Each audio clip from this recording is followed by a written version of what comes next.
According to the Telegraph, the former British Home Secretary has thrown her hat in the ring to succeed Rishi Sunak as Conservative Party leader after months of speculation surrounding her intentions. Priti Patel's successor as Home Secretary Suella Braverman is expected to enter the race too. Also, there is reportedly uncertainty among party members about how to choose the next leader.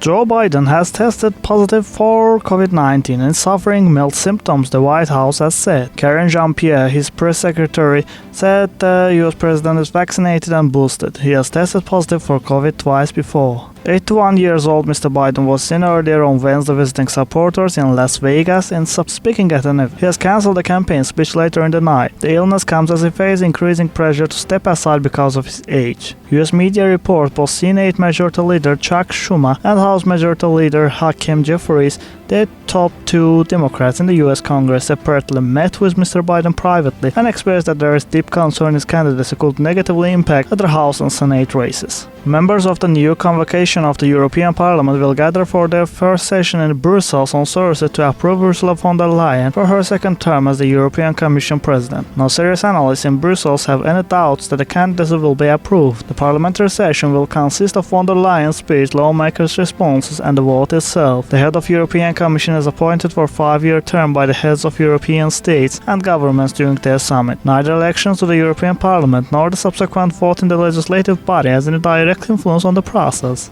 NATO has appointed British former Deputy Secretary General for Military Policy Patrick Turner as its main representative in Ukraine, the alliance said in a statement. Let us recall that such a position was approved at the last summit in Washington.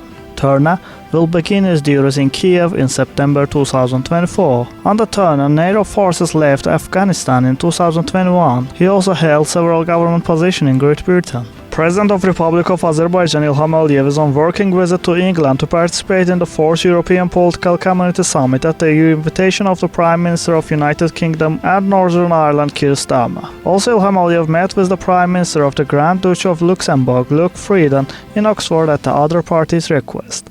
During the meeting, bilateral relations between the two states were discussed. The Prime Minister of Luxembourg emphasized the importance of obtaining more information about Azerbaijan and the region and noted that regional stability is crucial for his country. He highlighted that Luxembourg's regional policy maintains balanced character. The President of Azerbaijan provided information on regional processes and underscored the importance of a balanced policy towards the region and respecting all parties' positions. The meeting also touched on bilateral relations between the countries, emphasizing the great potential for developing this relation based on mutual respect and trust. Opinions were exchanged on cooperation between Azerbaijan and Luxembourg in areas such as high technology, healthcare, investment, transportation, and other sectors.